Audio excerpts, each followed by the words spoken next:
So welcome back to my YouTube channel.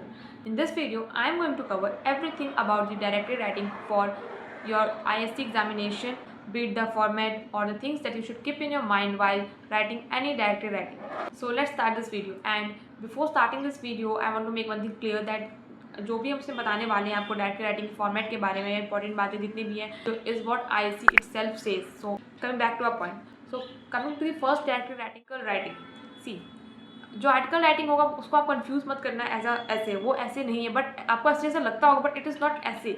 उसका लिखने का फॉर्मेट अलग है, तरीका अलग है. फर्स्ट इन एग्जामिनेशन आपको क्वेश्चन दे दिया जाएगा, किसी भी टॉपिक में आपको क्वेश्चन दे देंगे, उसमें आपको आर्टिकल राइटिंग लिखने के लिए बोला जाएगा. तो आपको फॉर्मेट उसके लिए पता होना चाहिए. तो फर्स्ट आपको एक हेडिंग लिखनी पड़ती है. जो भी आपको टॉपिक दिया गया एग्जाम में, लाइक फॉर एग्जाम्पल जो स्क्रीनशॉट यहाँ पे लगा हुआ है that is for the sports, तो उसके बेस पे आपको ऐसी हेडिंग लिखनी है जो कि आई कैचिंग हो. जो भी आप यहाँ पे हेडिंग लिखोगे, आपको बस ये बात यहाँ पे ध्यान रखनी कि जो भी आप हेडिंग यहाँ पे लिख रहे हैं और जो भी आपको टॉपिक दिया गया है उसके सिमिलर हो. और आफ्टर राइटिंग द हेडिंग आपको यहाँ पे बायलाइन भी ऐड करना पड़ेगा. जैसे कि यहाँ पे लिखा हुआ है अ स्टूडेंट रिपोर्टर, ऐसे भी आपको वहाँ पे एक बायलाइन ऐड करना होगा, अ स्टूडेंट रिपोर्टर. ठीक है.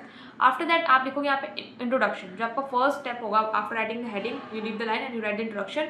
सो इंट्रोडक्शन आपका ऐसा होना चाहिए कि जो भी आपको टॉपिक दिएगा उसको डिफाइन कर रहा हो, उसको इंट्रोड्यूस करो. उसके बारे में थोड़ा सा ब्रीफ दे रहा हूँ. ठीक है. पूरे यहाँ पे एलोबरेट नहीं करना, बस इंट्रोडक्शन को इंट्रोड्यूस करना है. कुछ वर्ड्स, कुछ सेंटेंसेस में आपको उसको इंट्रोड्यूस करना है यहाँ पे. ठीक है. ये भी बोला जाता है कि they read the first line only and after that they don't have the time to read the whole, so they give the marks on the base of first paragraphs और the first 2 paragraphs only.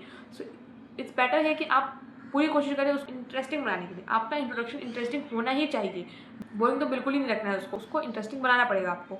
And after writing the introduction, जितने भी pointers आपके question में दिए गए, जैसे after that आप अपना स्टार्ट करोगे, पहले अपना इंट्रोडक्शन लिखोगे, फिर जितने भी पॉइंटर्स आपको क्वेश्चन में दिए गए हैं, जितने भी पॉइंटर्स, उन सबको आपको 2 से 5 पैराग्राफ्स में एलोबरेट करके लिखना पड़ेगा. ठीक है. लाइक यहाँ पे डिसिप्लिन बोला गया, लीडरशिप क्वालिटीज बोला गया, हेल्थ बेनिफिट्स बोला गया, जितने भी पॉइंटर्स दिए गए सबको अच्छे से एलोबरेट करके लिखना होगा आपको. And don't use flowery language. भी ऑथेंटिक या रिलेवेंट इन्फॉर्मेशन हो सकता है वही ऐड करना है, प्रिसाइज इन्फॉर्मेशन हो सकता है वही ऐड करना है. एंड अगर आपको डेटा पता है, जैसे कि फॉर एग्जांपल अगर वो आपको क्वेश्चन देते हैं कि अनएम्प्लॉयमेंट में क्वेश्चन आता है, आपको ऐसा कोई क्वेश्चन आता है तो आपको फिगर्स पता है कि इंडिया में इतने यूथ अनएम्प्लॉयड है, समथिंग लाइक दैट, तभी आप उसमें फिगर्स ऐड करिएगा. But if you don't know कि कितना फिगर है तो आप गलत फिगर्स ऐड मत करिएगा. If you know the figures is very good if you add them, but if you don't know leave it. अपनी आर्टिकल राइटिंग को लिखोगे एंड आफ्टर दैट आपने पहले हेडिंग लिख ली, बाय लाइन, फिर इंट्रोडक्शन, फिर बॉडी में 2 से 5 पैराग्राफ जो भी आपको पॉइंटर्स उन्होंने सजेस्ट किए, एंड लास्ट आप उसको कंक्लूड करते हो या तो उसमें आपको सजेशन दे रहे होते हैं, कोई सोल्यूशन दे रहे होते हैं. फॉर एग्जांपल अगर आपको क्लाइमेट चेंज के ऊपर क्वेश्चन आया तो उसमें आप कैसे सोल्यूशन दोगे, तो ये काम कर सकते हैं जिससे क्लाइमेट चेंज को हम लोग रिड्यूस कर सकते हैं, या गवर्नमेंट ये स्टेप ले सकती है, समथिंग लाइक दैट करके आप उसको सोल्यूशन में, अपने सजेशन में या अपने ओपिनियन में, अपने रिकमेंडेशन में उसको एंड कर दोगे. सो ऐसे आप आर्टिकल राइटिंग लिखोगे. तो first will start with the heading that should be eye catchy, after that the byline, then introduction which should be defining your topic well. after that body, जिसमें आप 2 से 5 paragraph में सारे pointers को elaborate वे में explain करोगे and last conclude कर दोगे. That is how you should write it. Directed writing that is a book review. So when I से बुक रिव्यू, तो बहुत सारे यहाँ पे लोग ऐसे होंगे जो सोच रहे होंगे कि बुक रिव्यू कहीं से कॉपी करके लिख लेते हैं. बट यहाँ पे एक बात आती है कि उन्होंने खुद मेंशन किया हुआ कि you should write on your own words. और अगर आप कहीं से कॉपी कर रहे हो, किसी वेबसाइट से आप कॉपी कर रहे हो, तो वही सेम वेबसाइट बहुत सारे और लोगों को भी एक्सेसिबल है, तो वो लोग भी वही सेम वहाँ पे वो लोग भी वही लिखेंगे जो आप लिख रहे हो. सो इट्स बेटर कि आप अपनी ओरिजिनलिटी मेंटेन रखो. If you have the time तो आप बुक पढ़ लो, if you don't have the time तो आप ऑनलाइन बुक पढ़ लीजिए आप भी. एंड इट्स बेटर कि आप अगर अपने वर्ड्स पे ही बुक रिव्यू लिखें. So coming to the format of the book review, जैसे कि यहाँ पे इन्होंने मेंशन किया कि कौन कौन से पॉइंट है जिसको आप अपने बुक रिव्यू में इंक्लूड कर सकते हैं. So first that is the जो आपकी बेसिक हेडिंग होगी आपके बुक रिव्यू की, that is the name of a book followed by the author. Like कोई बुक का नाम है, बाय जो भी ऑथर है उसको आप लिखोगे, that will be the heading of your book. After that byline लिखना है कि नहीं लिखना है, जैसे कि इन्होंने जो फॉर्मेट दिया है उसमें तो इन्होंने इंक्लूड किया है XYZ, बट इंक्लूड किए हैं पॉइंटर्स यहाँ पे लिखा हुआ है बायलाइन नॉट रिक्वायर्ड. तो स्ट्रिक्टली मेंशन तो नहीं है कि बायलाइन बिल्कुल ही नहीं चाहिए, बट यहाँ पे लिखा है कि रिक्वायर्ड नहीं है, तो आप लिख कर सकते हो बायलाइन. तो हेडिंग में क्या लिखोगे, बुक का नाम followed by the author who is writing the book. After that उन्होंने बोला, लाइक पहले इसमें आओ, उन्होंने क्या क्या बोला है कि आप ये चीज़ को इंक्लूड कर सकते हो while writing the book review. Like genre होगा, समरी होगा, स्टाइल होगा, लैंग्वेज होगा and things like that. So if you have the confusion कि जॉनर क्या होता है, सी, जब भी आप कोई बुक पढ़ रहे हो तो वो बुक होती कैसे, लाइक अगर आप कोई बुक पढ़ रहे हो तब कैसे बोलते हो अपने फ्रेंड को कि you have read the horror book, funny book पढ़ के आए हो, या फिर हॉरर बुक पढ़ के आए हो, या फिर सेल्फ इम्प्रूवमेंट बुक पढ़ के आए हो. That is what the genre of the book is, कि बुक के कौन से थीम पे बेस्ड है, इसी को बोलते हैं बुक का जॉनर। तो अगर आपको जॉनर समझ में नहीं आ रहा है तो यही बुक का जॉनर होता है। फिक्शन हो सकता है बुक का जॉनर, नॉन फिक्शन हो सकता है बुक का genre. This is what you are going to write when they will ask you about the genre, ठीक है। And after that style, style क्या होता है? सी, स्टाइल वो ढंग होता है किस तरीके से पोएट अपने मैसेज को कन्वे कर रहे हैं। क्या वो सिंपल तरीके से उसने अपने मैसेज को कन्वे कर दिया है, या फिर बहुत ही कॉम्प्लेक्स वे से कन्वे किया है, बहुत ही ह्यूमरस वे से कन्वे किया है, सरकाजम वे से कन्वे किया है, बहुत ही शार्प वे से कन्वे किया है। तो किस ढंग से पोएट उसको कन्वे कर रहा है उसको बोलते हैं स्टाइल। फिर आपको ऑथर की लैंग्वेज और लिंग्विस्टिक्स पर भी ध्यान रखना है। आफ्टर दैट जब भी अपना बुक रिव्यू लिख रहे हो पैसिव वॉइस में ही लिखो। तो पैसिव वॉइस क्या होती है? I know that you must be knowing about passive voice, make you understand the example here. See, like if I say in active voice, I am recording this video, and when I say it in passive voice, it will be the video is being recorded by the third article writing, that is the newspaper report.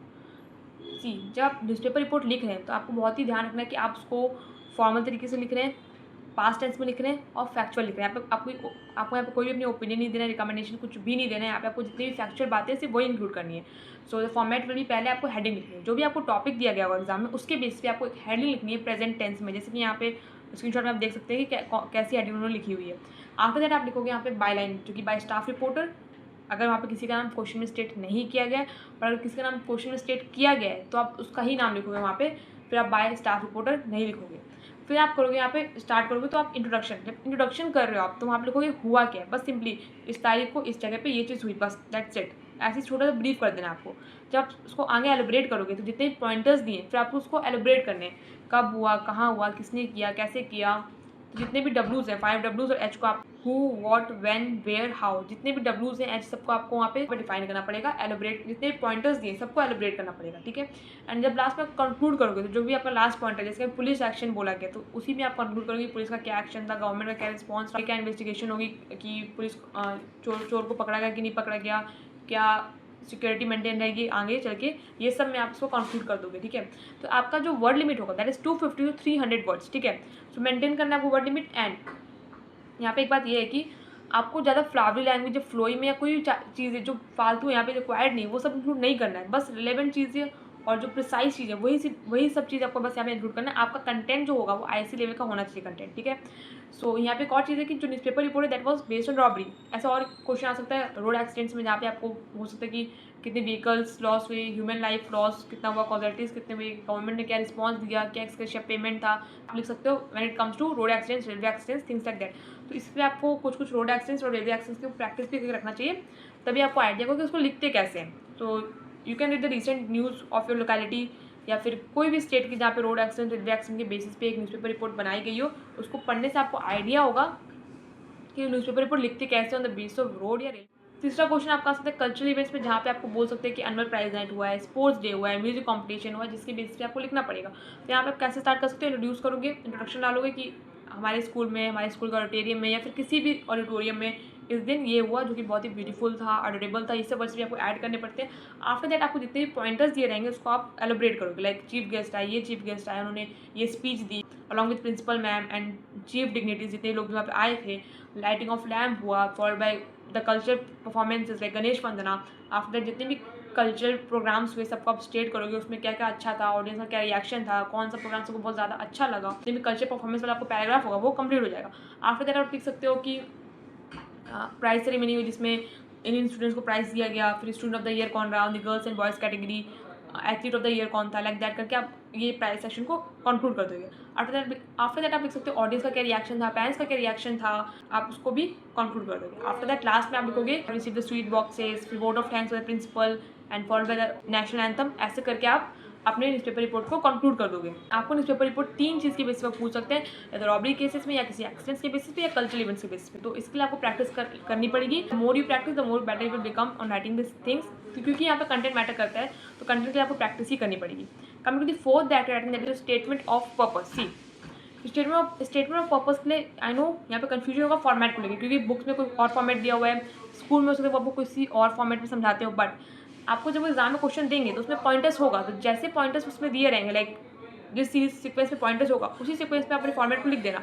बस यहाँ पे एक चीज़ क्या करनी है, सो आपको कौन कौन सी चीज़ें जहाँ पे प्रिपेयर करके रखनी चाहिए स्टेटमेंट ऑफ पर्पस के लिए। सी, फर्स्ट इज़ योर इंट्रोडक्शन, कि आप कौन से स्कूल से आए, लाइक आपका नाम ये है, आप इस स्कूल से ग्रेजुएट हुए हो, और for this program you are eager to pursue this program in this following university, ठीक है, आप ऐसा लिखना है। अच्छा हाँ, जब भी वो क्वेश्चन देंगे आपको ना स्टेटमेंट ऑफ पर्पस में, तो कभी भी आपको नहीं बोलेंगे कि आप इस प्रोग्राम के लिए, बीकॉम के लिए, बीबीए के लिए या मेडिकल प्रोग्राम के लिए अप्लाई करो, नहीं। वो आपको बस सिंपल सा क्वेश्चन देंगे कि आपको स्टेटमेंट ऑफ पर्पस लिखना है, ठीक है। So back to our topic कि आपको इंट्रोडक्शन लिखना है, जैसे what I told earlier, and उसके बाद आपको लिखना है करियर्स, जैसे यहाँ पे बोला गया करियर गोल्स एंड मोटिवेशंस, कि आपका जो भी आप प्रोग्राम ले रहे हो उसका आपका करियर गोल क्या है आगे जाके, कि आपको उस प्रोग्राम को लेकर क्या बनना है आगे जाके, ठीक है। आपको क्या मोटिव है इसके पीछे, आपको क्या इंस्पायर करता है इस काम को करने के लिए आगे। फर्स्ट पर्सन अकाउंट में लिखना है आपको एकेडमिक बैकग्राउंड, कि आप स्कूल में जब थे क्या रैंक में आते थे, या फिर आप पढ़ाई में कैसे थे वहाँ पे, आपने कौन सी एक्स्ट्रा करिकुलर एक्टिविटीज में पार्ट लिया है, आपने कौन से अवार्ड्स जीते हैं, जितने भी चीज़ें होंगी आप कह देंगे स्कूल के बैकग्राउंड में, एकेडमिक बैकग्राउंड में। आफ्टर दैट बात करते हैं एक्सपीरियंस, जो भी आप प्रोग्राम आगे परस्यू करना चाहते हैं उसमें क्या आपका फर्दर पहले कोई एक्सपीरियंस था, कोई इंटर्नशिप आपने की है उसमें, things like that will come under the section experience. After that why this course and university, यही कोर्स क्यों चुनना है, जैसे कि आपको पहले बता चुके होंगे मोटिवेशन वाले सेशन में, बट ये यूनिवर्सिटी ही क्यों चूज़ करनी है। You can go for other universities too, but यही यूनिवर्सिटी क्यों, ठीक है। And after that personal qualities, आपके अंदर ऐसे कौन कौन सी पर्सनल क्वालिटीज़ है जो आपको इस कोर्स के लिए बहुत ही अच्छा बनाती हैं, या अपार्ट फ्रॉम दिस कोर्स अगर आपके पास कोई ऐसी पर्सनल क्वालिटीज़ हैं जो हो सकता है इस कोर्स के लिए रिलेवेंट ना हो, बट स्टिल आपके पास कोई पर्सनल क्वालिटीज़ हैं जो आप इस कॉलेज के दे सकते हो, उस कॉलेज के ग्रोथ में कंट्रीब्यूट कर सकते हो, तो वो सारी पर्सनल क्वालिटीज़ को आप यहाँ पे इंक्लूड करोगे।